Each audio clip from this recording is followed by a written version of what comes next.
Hello everyone, welcome to our blouse design. आज की video में हम परफेक्ट तरीके से प्रिंसेस कट ब्लाउज का शेप कैसे देना होता है ये देखेंगे। प्रिंसेस कट ब्लाउज में हमारे टोटल दो डॉट आते हैं, एक आर्मोल की तरफ से एक वेस्ट की तरफ से, और इनको मिलाते हुए ही हम इसका शेप ड्रॉ करते हैं।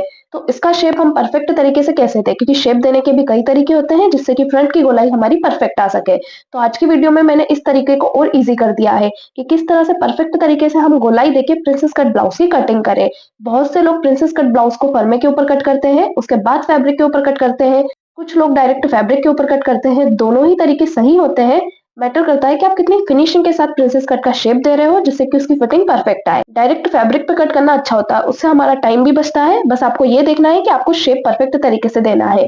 तो आज की वीडियो आप एंड तक देख लीजिए। प्रिंसेस कट ब्लाउज आप हर साइज में परफेक्ट तरीके से बना सकते हो। जो भी आपको डाउट आ रहा होगा ना प्रिंसेस कट ब्लाउज में, वो आपका सारा क्लियर हो जाएगा। बिल्कुल प्रोफेशनल तरीके से आज हम प्रिंसेस कट ब्लाउज की कटिंग डायरेक्ट फैब्रिक के ऊपर सीखने वाले हैं। सबसे पहले आपको ब्लाउज का मेजरमेंट ले लेना है, और ब्लाउज के मेजरमेंट में आपको 3 मेजरमेंट इंपॉर्टेंट है जो कि आपके फ्रंट पार्ट से रिलेटेड रहते हैं। पहला है शोल्डर टू एपेक्स, दूसरा है एपेक्स टू एपेक्स, और तीसरा है आपका नेक। तीनों मेजरमेंट अगर आप बॉडी से लेते हो तो और अच्छा है, बिल्कुल एग्जैक्ट मेजरमेंट आपको मिल जाएगा। अगर हम बॉडी से शोल्डर टू एपेक्स नाप रहे हैं ना, तो फ्रंट की फिटिंग और अच्छी आती है। अगर नाप का ब्लाउज है तो आप उससे भी नाप सकते हैं, कोई दिक्कत नहीं है। अभी जो मेरे चेस्ट का साइज है ना वो 36 है, पर ऐसा कुछ नहीं है। आपके चेस्ट का साइज जो भी रहेगा ना, उस साइज में आप इसकी कटिंग कर पाओगे अगर आप इसको ध्यान से समझते हो तो। सबसे पहले बैक पार्ट को कट करेंगे, उसके बाद हम फ्रंट पार्ट को कट करना देखेंगे। अगर मैं आपको डायरेक्ट फ्रंट पार्ट ही कट करना बताती ना, तो आपको फिर कंफ्यूजन हो जाता बहुत सारी चीजों में। तो सबसे पहले हम बैक पार्ट को समझ लेते हैं। बैक पार्ट में निशान लगाएंगे हम लेंथ के लिए। जितनी आपकी लेंथ होती है ना, उसमें 1 इंच प्लस करके हम निशान लगाते हैं। तो अभी जो मेरे ब्लाउज की लेंथ है वो 14 इंच है। 14 में 1 इंच प्लस करके मैं निशान लगाऊंगी 15 इंच पे। शोल्डर मैंने निकाले हुए हैं 5.25 इंच के, तो यहाँ पे मैं निशान लगा दूंगी 5.25 इंच पे। आर्महोल के लिए निशान लगाएंगे 6 इंच पे। शोल्डर के लिए निशान लगा लेंगे 5.25 इंच पे। आर्महोल से शोल्डर वाली लाइन को मिला लेंगे और चेस्ट लाइन को भी स्ट्रेट कर लेंगे।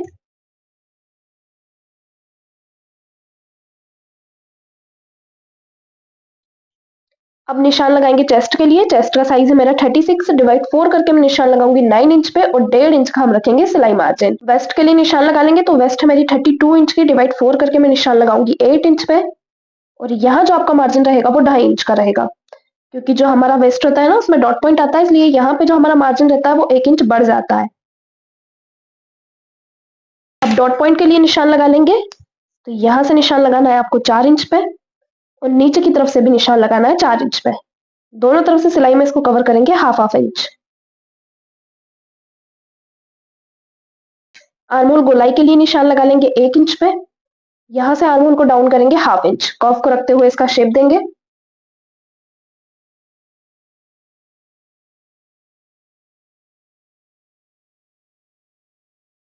अब निशान लगा लेंगे नेक के लिए। तो यहाँ से मैं नेक की विड्थ रखूंगी 2.25 इंच। नेक लंबाई के लिए निशान लगाएंगे 9.5 इंच पे, और यहाँ से नेक की विड्थ रखूंगी मैं 2.5 इंच। एक बॉक्स बनाएंगे और नेक का शेप देंगे।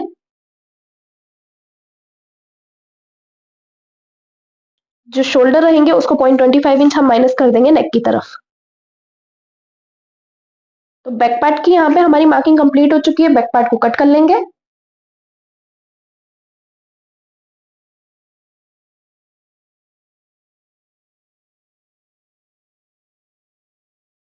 बैक को कट करने के बाद अब हम अपने फ्रंट पार्ट को कट करना देखेंगे। तो बैक को साइड में रखेंगे।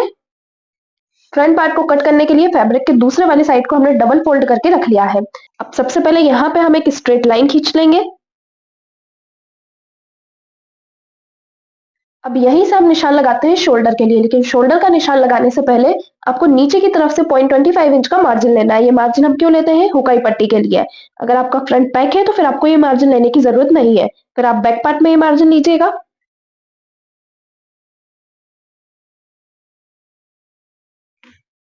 हुकाई पट्टी के लिए मार्जिन हो गया। अब इसको छोड़ते हुए ही आपको सारी मार्किंग करनी है। चेस्ट का निशान, एपेक्स पॉइंट का निशान, जो भी हम निशान लगाते हैं ना, तो ये वाली मार्किंग आपको छोड़ देना है और इसी से सारे आपको निशान लगाने हैं। तो सबसे पहले हम निशान लगा लेंगे शोल्डर के लिए। शोल्डर निकाले हुए हैं 5.25 इंच के। आर्मोल का निशान हम लगाएंगे 6 इंच पे। यहाँ से भी निशान लगाएंगे 5.25 इंच पे। शोल्डर से आर्मोल वाली लाइन को मिला लेंगे और चेस्ट लाइन को भी स्ट्रेट कर लेंगे।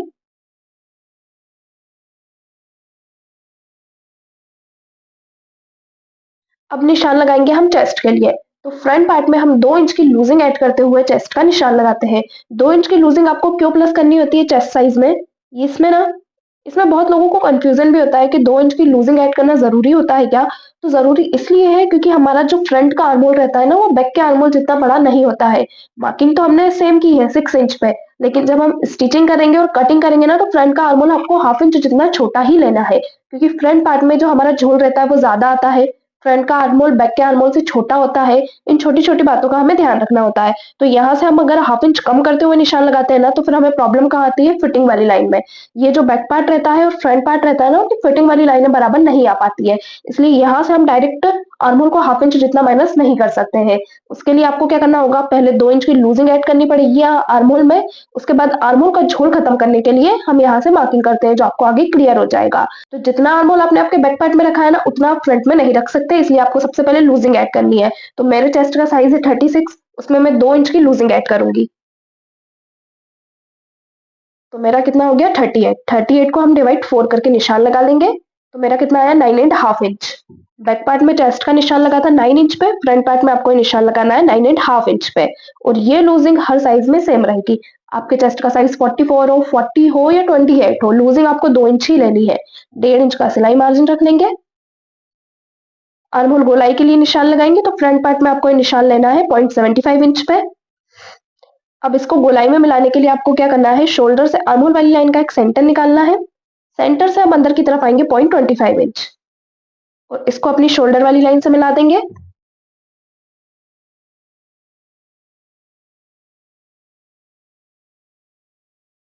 अब जहां से हमने शोल्डर का निशान लगाया ना, वहां पे इंच टेप को रखेंगे, और यहां से टोटल हम 3 मार्किंग करेंगे। सबसे पहली मार्किंग तो आपको करनी है नेक के लिए। तो देखिए यहाँ पे मेरा नेक का मेजरमेंट कितना आ रहा है? फ्रंट नेक का 7 इंच। तो मैं निशान लगा लूंगी 7 इंच पे। दूसरी मार्किंग होगी मेरी शोल्डर टू एपेक्स के लिए। तो जब भी आप प्रिंसेस कट ब्लाउज बनाओ, जितना भी आपका शोल्डर टू एपेक्स का मेजरमेंट आ रहा हो ना, उसमें हाफ इंच प्लस करके आपको निशान लगाना है। तो मेरा शोल्डर टू एपेक्स है 9 इंच, उसमें हाफ इंच प्लस करके मैं निशान लगाऊंगी 9.5 इंच पे। ये मेरा दूसरा निशान हो गया। और थर्ड निशान आपको लगाना है लेंथ के लिए। तो लेंथ हमारी कितनी है? यहाँ पे 14 इंच है, लेकिन आपको देखना है कि आपने बैक पार्ट में कितनी लेंथ रखी है। तो बैक पार्ट में मैंने लेंथ रखी थी 15। अब जितनी लेंथ आपने आपके बैक पार्ट में रखी होगी ना, उससे 1 इंच ज्यादा आपको आपके फ्रंट पार्ट में लेनी है। तो 15 में 1 इंच प्लस करके मैं निशान लगा लूंगी 16 इंच पे। तो यहाँ पे 3 मार्किंग मेरी कंप्लीट हो चुकी है, नेक की, शोल्डर टू एपेक्स की और लेंथ की। लेंथ हम 1 इंच ज्यादा क्यों लेते हैं? अगर 1 इंच ज्यादा हम लेंथ लेंगे तो हमारी फिटिंग वाली लाइन फ्रंट से बड़ी नहीं हो जाएगी, तो वो बड़ी नहीं होगी, यहाँ से हमारा 1 इंच बाद में माइनस हो जाता है। अभी आपको 1 इंच प्लस करते हुए ही निशान लगाना है लेंथ का। नेक का शेप देंगे, तो यहाँ से नेक की विड्थ मैं रखूंगी 2.25 इंच, और यहाँ से 2.5 इंच।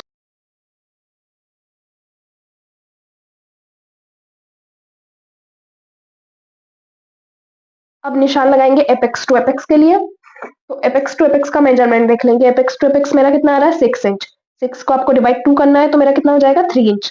और 3 इंच में भी आपको सिलाई का प्लस करना है 0.25 इंच, तो मेरा कितना हो गया टोटल? 3.25 इंच। यहाँ से मैं निशान लगा लूंगी 3.25 इंच पे। शोल्डर टू एपेक्स में मैंने सिलाई का प्लस किया है हाफ इंच, और एपेक्स टू एपेक्स में सिलाई का प्लस किया है 0.25 इंच। अब यहाँ से देखिए मेरा टोटल कितना आ रहा है? ये 3.25 इंच आ रहा है। जितना आपका यहाँ आया होगा ना, उसमें से हाफ इंच कम करके आपको नीचे की तरफ से निशान लगाना है। तो 3.25 इंच में से मैं हाफ इंच माइनस करूंगी, तो मेरा कितना आएगा? 2.75 इंच। यहाँ से मैं निशान लगा लूंगी 2.75 इंच पे। इन दोनों पॉइंट को हम मिला लेंगे। ये जो आपका पॉइंट है ना, इसी तरह क्रॉस में आना चाहिए। जितना यहाँ पे लिया होगा ना, उससे हाफ इंच कम आपको नीचे की तरफ से लेना है। अब हम निशान लगा लेंगे डॉट पॉइंट के लिए। तो यहाँ से डॉट की मार्किंग आपको कितने इंच पे करनी है? तो मैं यहाँ से निशान लगाऊंगी 2 इंच पे। ये डिपेंड करता है आपके साइज के ऊपर।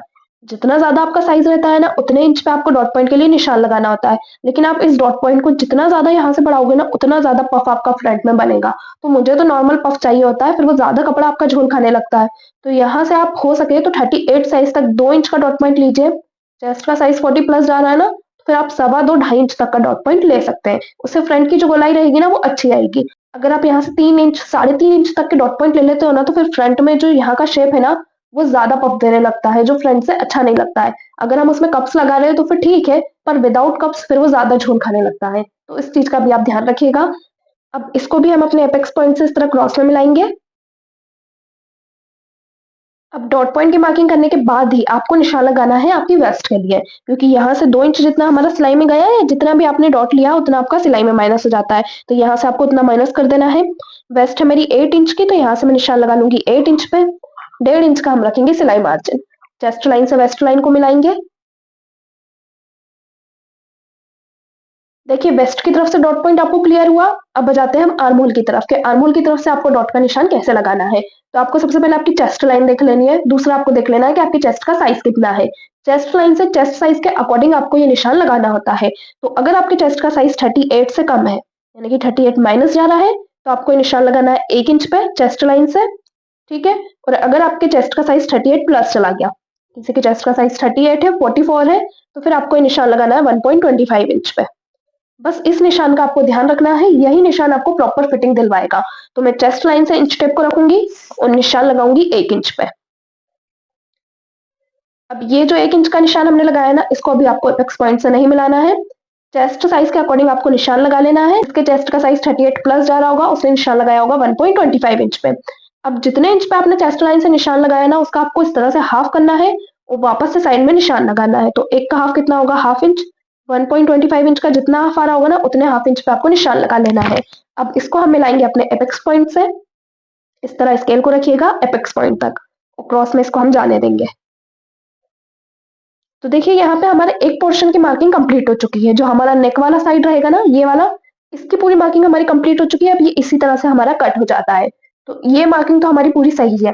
अब दूसरी साइड की जो हमारी मार्किंग रहेगी उसको हम देखेंगे और यहीं से हमारा जो शेप है वो परफेक्ट तरीके से आना चाहिए। तो शेप देने के लिए आपको क्या करना है, जैसे नीचे वाला डॉट पॉइंट हमने कितना लिया है, 2 इंच।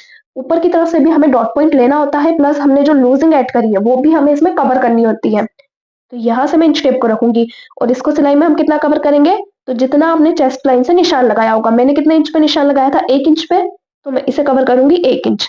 अगर आपने निशान 1.25 इंच पे लगाया है तो फिर आपको इसको सिलाई में 1.25 इंच कवर करना है। निशान लगाने के बाद हम इसे शेप देंगे, तो शेप देने के लिए आपको शेपर ले लेना है, उससे ईजी रहेगा। शेप आपका बिल्कुल परफेक्ट आएगा। ये जो मैंने निशान लगाया है, यहाँ पे मैं शेपर को सेट करते हुए रखूंगी एपेक्स पॉइंट तक। देखिए इस तरह इस लाइन के बराबर आना चाहिए आपका शेपर। अब आपको इसको ड्रॉ कर देना है।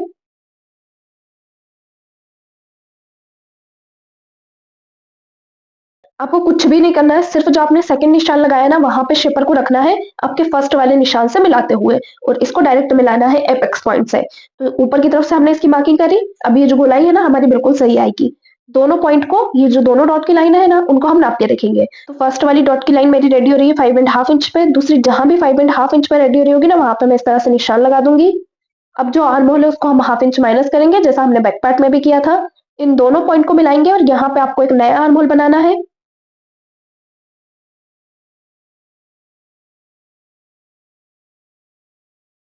देखिए इस तरह से दोनों पॉइंट को मिलाते हुए कर्व को रखना है और यहाँ पे बना लेना है आपको एक नया आर्म। आर्मोल की तरफ से हमारी मार्किंग कंप्लीट हो चुकी है। अब नीचे की तरफ से हम शेप देंगे, तो वापस आपको शेपर को लेना है और ये जो आपका एपेक्स पॉइंट है वहां सेंटर में आपको इसको इस तरह से जमाना है। जमाना आपको इस तरह से है कि जो आपका सेकंड वाला डॉट पॉइंट है ना नीचे वाला, उससे एक लाइन जितना शेपर अंदर की तरफ आना चाहिए। ये देखिए मेरा एक लाइन जितना अंदर की तरफ आ रहा है। अब इसका हम सेंटर में गोलाई से शेप देंगे।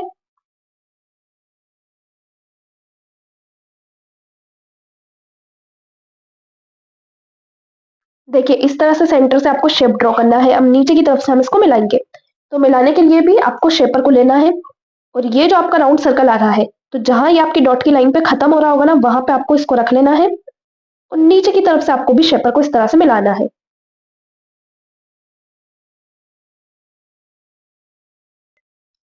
ऊपर से लेके नीचे तक पूरी फिनिशिंग के साथ आपको प्रिंसेस कट का शेप देना है। इससे जो आपकी फ्रंट की गोलाई रहेगी एकदम परफेक्ट आएगी। अब नीचे वाली दोनों डॉट की लाइनों को भी हम चेक करके देख लेंगे। तो फर्स्ट वाली डॉट की लाइन मेरी रेडी हो रही है 6.5 इंच पे। दूसरी वाली भी मैं इसी तरह से नाप के देख लूंगी। जहां भी 6.5 इंच पे रेडी हो रही होगी वहां पे हम निशान लगा देंगे। अब हमने फ्रंट में लंबाई 1 इंच ज्यादा ली है ना, तो यहाँ से लेंथ को माइनस करेंगे 1 इंच। सेम फ्रंट में भी आपको लेंथ को माइनस करना है 1 इंच। और इन दोनों को अपने अपने डॉट पॉइंट से मिला देना है। फ्रंट में हम ऊपर आए उसे भी हम डॉट पॉइंट से मिलाएंगे। अब जो आपका बैक साइड का डॉट पॉइंट है उसको मिलाने के लिए आपको आपके बैक पार्ट को लेना है और यहाँ पे रख लेना है। इन दोनों की जो फिटिंग वाली लाइन है ना वो एकदम बराबर आनी चाहिए। तो जहां भी बैक पार्ट की फिटिंग वाली लाइन आ रही होगी ना वहां पे आपको इस तरह से स्ट्रेट कर लेना है, ताकि ना आपका बैक का पार्ट बड़ा हो ना आपके फ्रंट का पार्ट बड़ा हो, दोनों की फिटिंग वाली लाइन एकदम बराबर आए। और अब इसको हम क्रॉस में मिलाएंगे इस तरह से। तो यहाँ पे देखिए फ्रंट की मार्किंग कंप्लीट हो चुकी है। अब बचता है हमारा सिलाई मार्जिन, क्योंकि अभी हम प्रिंसेस कट ब्लाउज को डायरेक्ट फैब्रिक के ऊपर कट कर रहे हैं। तो 0.25 इंच आपको फैब्रिक में यहाँ से कपड़ा निकालना पड़ता है, 0.25 इंच यहाँ से आपको कपड़ा निकालना पड़ता है, क्योंकि ये भी हमारा सिलाई में जाता है। देखिए इतना कपड़ा तो आपका लगभग सिलाई में कवर होगा ही। इतना कपड़ा आपका सिलाई में गया। अब इस पार्ट में भी आपको इतना ही कपड़ा लेना है सिलाई में।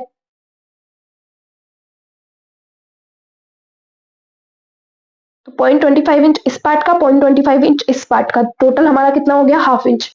तो हाफ इंच जितना फैब्रिक हम यहाँ से एक्स्ट्रा ले लेंगे। तो देखिए एक और पार्ट यहाँ पे हमारा पूरी तरह से कंप्लीट हो चुका है। प्रिंसेस कट में गोलाई किस तरह से देनी है, और ये चीज आपको बिल्कुल भी नहीं भूलनी है कि फैब्रिक में आपको हाफ इंच जितना कपड़ा एक्स्ट्रा लेना है, वरना जो आपके फ्रंट का पार्ट रहेगा ना वो छोटा हो जाएगा। तो यहाँ पे आपको सारी मार्किंग को ध्यान से लेना है जब आप प्रिंसेस कट ब्लाउज बनाओ, कोई सी भी आपकी मार्किंग यहाँ पे छूटनी नहीं चाहिए। अब जो आपका शोल्डर रहेगा उसको 0.25 इंच माइनस करना है नेक की तरफ। फ्रंट पार्ट की मार्किंग मेरी यहाँ पे कंप्लीट हो चुकी है। फ्रंट पार्ट को हम कट कर लेंगे। तो सबसे पहले हम ये वाला जो हमारे नेक के साइड वाला पोर्शन है वो कट करेंगे।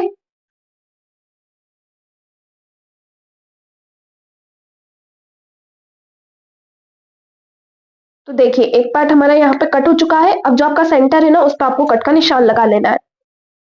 जो हमारा एपेक्स पॉइंट आया था वहां पे हम कट लगा लेंगे। दूसरा वाला साइड कट करेंगे।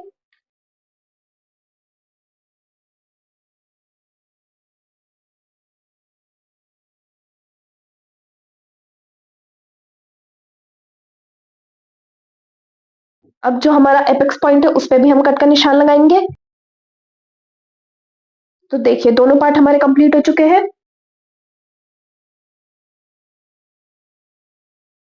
अब जब हम इसको सिलाई में अटैच करेंगे तो ये जो सेंटर वाला पॉइंट है वो हमारा बिल्कुल मिलता हुआ आना चाहिए। नीचे की तरफ से शेप एकदम हमारा परफेक्ट आ चुका है। आर्म होल को देख लेते हैं। जैसा कि मैंने आपको बताया था कि फ्रंट का आर्म होल बैक के आर्म होल से छोटा होता है। यहाँ पे देखिए ये आर्म होल देखिए आप, बैक के आर्म होल से कितना डिफरेंस नजर आ रहा है आपको इसमें। बैक पार्ट लेंगे और यहाँ पे आर्म होल को देखेंगे। देखिए बैक का आर्म होल हमारा बड़ा है, फ्रंट का आर्म होल हमारा छोटा है। इस तरह से आर्म होल की कटिंग होने पर ना फिटिंग आपकी एकदम परफेक्ट आती है। ये मत सोचिएगा कि आर्म होल आपका छोटा हो जाएगा। बैक का आर्म होल तो आपको आपके आर्म होल के मेजरमेंट के अकॉर्डिंग ही कट करना है, लेकिन फ्रंट के आर्म होल में आपको लूजिंग ऐड करते हुए उसे इस तरह से कट कीजिएगा। आर्म होल की फिटिंग है ना प्रिंसेस कट ब्लाउज में, वो आपकी आर्म होल की तरफ से और वेस्ट की तरफ से एकदम परफेक्ट आएगी। तो यहाँ में हमारी कटिंग कंप्लीट हो चुकी है। इस तरह से कट करने पे आपको फिटिंग में कोई इश्यू नहीं आएगा। वीडियो पसंद आया तो वीडियो को लाइक शेयर और चैनल को सब्सक्राइब जरूर करें।